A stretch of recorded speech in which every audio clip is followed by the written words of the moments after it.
semuanya, jadi di video kali ini kelompok kami yang beranggotakan Pose with the bands.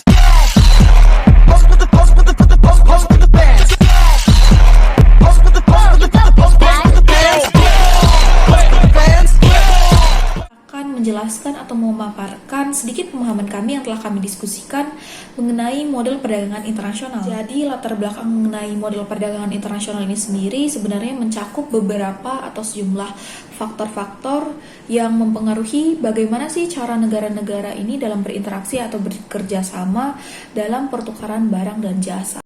Jadi dengan memahami model perdagangan internasional ini, kita tuh dapat menambah wawasan, kayak kita dapat menganalisis, terus kita dapat memahami bagaimana sih cara negara berperan dalam ekonomi global, terus kita dapat juga mengetahui peluang atau tantangan kedepannya dari suatu negara dengan negara yang lain dalam konteks perdagangan internasional ini. Baiklah, sebelum aku menjelaskan lebih lanjut terkait materi yang akan kami bahas, aku mau bahas terlebih dahulu, jelasin terkait tema yang kami ambil. Nah, model perdagangan merupakan kerangka konseptual yang digunakan untuk menganalisis dan memahami proses perdagangan internasional. Model ini membantu kita memahami bagaimana sih negara-negara melakukan perdagangan, faktor-faktor yang mempengaruhi perdagangan tersebut, dan juga dampaknya terhadap perekonomian.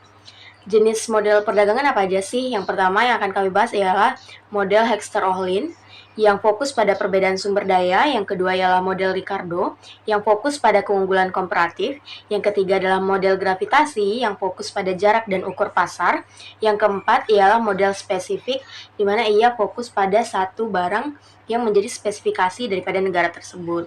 Nah, manfaat model perdagangan ini apa sih? Yang pertama ialah meningkatkan pemahaman tentang perdagangan internasional. Yang kedua ialah membantu pengembangan strategi perdagangan yang efektif. Dan yang terakhir ialah meningkatkan efisiensi dan produktivitas. Pada kesimpulannya, tema yang akan kami bawakan ini ialah alat penting untuk memahami proses perdagangan internasional. Dengan memahami model-model ini, kita dapat meningkatkan efisiensi dan efektivitas perdagangan serta memperkuat perekonomian. Baiklah, dari 4 model perdagangan yang telah aku sebutkan tadi, kali ini aku akan bakal jelasin teori HO atau teori Hexter-Ohlin. Nah, teori Hexter-Ohlin adalah teori yang paling banyak diakui dalam perdagangan internasional. Teori ini adalah salah satu teori ekonomi paling berpengaruh pada saat ini dan menjadi landasan untuk pendekatan ekonomi seperti Keynesianisme dan monetarisme. Teori ini merupakan studi tentang mengapa beberapa negara kaya dan mengapa negara lain miskin. Fokus utama dari teori ini yaitu perdagangan dan pengaruhnya terhadap produksi. Teori ini dikembangkan oleh dua orang ahli ekonomi. Yang pertama ialah Elie Hexter dan kedua ialah Bertil Ohlin. Nah, teori HO ini sering dikenal atau digunakan sebagai kerangka untuk memahami pola perdagangan, penyebab pembangunan ekonomi, dan serta distribusi pendapatan antar negara. Di bawah teori ini, negara-negara dengan kelebihan barang akan mengekspor lebih banyak daripada yang mereka impor untuk mendapatkan lebih banyak uang. Tapi di sisi lain, negara-negara dengan permintaan barang yang mendesak dapat mengandalkan impor untuk memenuhi permintaan mereka sendiri tanpa harus mengekspor dari negara lain. Jadi, berdasarkan teori tersebut, orang akan berpikir bahwa negara dengan sumber daya alam yang besar akan menjadikan negara tersebut kaya. Namun pada kenyataannya tidak selalu benar. Contohnya, memiliki sumber daya alam yang besar seperti Indonesia belum bisa dikatakan kaya. Selain itu, beberapa negara belum tentu mengembangkan sumber daya alamnya seperti pertambangan, meskipun mereka masih mengalami pertumbuhan ekonomi melalui kemajuan teknologi dari industri lainnya yang mengesankan, misalnya Korea Selatan. Baiklah, itu sedikit mengenai teori Hexter-Ohlin. Bye-bye! Berikutnya ada model perdagangan gravitasi. Model perdagangan gravitasi ini berasal dari konsep gravitasi oleh Newton. Konsep ini menyatakan bahwa volume perdagangan antar dua negara akan besar atau lebih cenderung lebih besar apabila pertama ukuran ekonomi kedua negara tersebut sama-sama besar. Selanjutnya jarak geografis antara mereka itu sangat dekat. Nah, jadi apabila ukuran ekonomi kedua negara tersebut semakin besar, maka semakin besar pula potensi produksinya dan kebutuhan akan barang dan jasa dari negara lain. Begitupun dengan jarak yang lebih dekat, maka jarak yang mengurangi biaya transportasi dan meningkatkannya interaksi ekonomi antara dua negara tersebut. Sebagai contoh yang saya ambil adalah Singapura dan Malaysia. Singapura dan Malaysia memiliki letak geografis yang sangat dekat dan juga kekuatan ekonomi yang sangat kuat. Misalnya dari Indonesia memiliki populasi yang sangat besar dan ekonomi yang cukup besar di kawasan Asia Tenggara. Singapura meskipun wilayahnya kecil memiliki ekonomi yang sangat kuat dan merupakan pusat keuangan di Asia. Begitupun dengan jarak geografis mereka antara Indonesia dan Singapura berdekatan secara geografis sehingga biaya transportasi antara kedua negara itu relatif lebih rendah. Maka mode perdagangan antara Singapura dan Indonesia lebih menguntungkan. Bagaimana menerapkan model gravitasi ini berawal dari kita menganalisis pola perdagangan global, di mana memahami mengapa beberapa negara itu lebih banyak berdagang dengan negara-negara tertentu. Misalnya mengapa Indonesia lebih sering ke Singapura, mengapa Indonesia lebih sering ke Cina. Berikutnya ada prediksi dampak perubahan kebijakan perdagangan, di mana prediksi bagaimana perubahan tarif bea cukai akan mempengaruhi volume perdagangan. Maka jika tarif itu lebih tinggi, maka kemungkinan barang yang akan masuk lebih rendah karena biaya bea cukai lebih mahal. Selanjutnya ada mengevaluasi efektivitas perjanjian perdagangan bebas. Nah, di sini membandingkan volume perdagangan sebelumnya dan setelah perjanjian yang ditandatangani. Jadi salah satu dari model perdagangan internasional ini ada yang namanya model Ricardian, di mana model ini dikembangkan oleh David Ricardo yang menekankan pada keunggulan komparatif. Nah, model ini menjelaskan bagaimana sih cara negara-negara memperoleh keuntungan melalui perdagangan internasional dengan mengkhususkan keunggulan komparatif mereka dalam memproduksi suatu barang.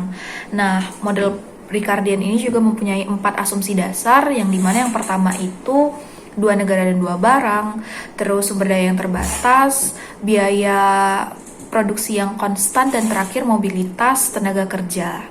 Dan untuk contoh kasusnya, kita mengambil 2 negara, yaitu negara A dan negara B. Di negara A, mereka memproduksi kain itu dengan harga dan tenaga yang lebih terjangkau, sedangkan di negara B itu memproduksi makanan dengan harga dan waktu kerjanya itu lebih terjangkau. Jadi kedua negara ini bekerja sama sehingga negara A mendapatkan makanan dengan harga yang lebih murah daripada mereka memproduksi sendiri, dan negara B mendapatkan harga pakaian atau kain dengan harga yang lebih terjangkau daripada mereka memproduksi sendiri. Model faktor spesifik adalah teori dalam perdagangan internasional yang menjelaskan bagaimana keuntungan perdagangan didistribusikan di antara faktor-faktor produksi yang berbeda di dalam suatu negara. Dalam model ini, terdapat 2 jenis faktor produksi. Yang pertama, faktor spesifik yang hanya digunakan di sektor-sektor tertentu, misalnya tanah untuk pertanian atau mesin untuk manufaktur. Dan faktor yang dapat berpindah seperti tenaga kerja yang bebas bergerak di antara sektor-sektor ekonomi. Contohnya, jika sebuah negara memiliki keuntungan komparatif dalam manufaktur, pembukaan perdagangan akan mendorong ekspansi sektor manufaktur, yang mana akibatnya permintaan terhadap faktor spesifik di sektor manufaktur seperti mesin akan meningkat sehingga meningkatkan pendapatan pemilik mesin. Berikut kesimpulan dari model-model perdagangan internasional. Model-model perdagangan internasional menjelaskan bagaimana negara-negara melakukan perdagangan. Dari 4 model perdagangan internasional, yang pertama ada model Ricardian yang menekankan pada keunggulan kooperatif, model Hexer-Holland yang memfokuskan pada faktor produksi, model gravitasi yang mempertimbangkan jarak dan ukuran ekonomi, serta model perdagangan intraindustri yang menganalisis perdagangan serupa. Faktor-faktor seperti ukuran ekonomi, jarak geografis, kebijakan perdagangan, budaya, infrastruktur, dan stabilitas politik mempengaruhi pola perdagangan.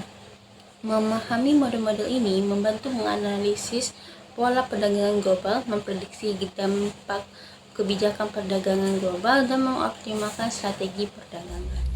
Untuk memaksimalkan manfaat perdagangan internasional, negara sebaiknya fokus pada diversifikasi ekonomi untuk mengurangi ketergantungan pada satu sektor, meningkatkan infrastruktur logistik guna menurunkan biaya perdagangan, dan memanfaatkan teknologi untuk meningkatkan efisiensi produksi. Selain itu, investasi dalam pendidikan dan pelatihan tenaga kerja sangatlah penting agar SDM mampu bersaing di pasar global.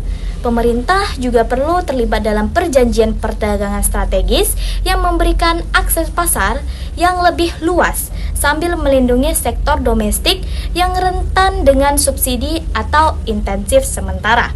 Strategi ini akan memastikan keuntungan maksimal dari perdagangan internasional sekaligus menjaga stabilitas ekonomi domestik.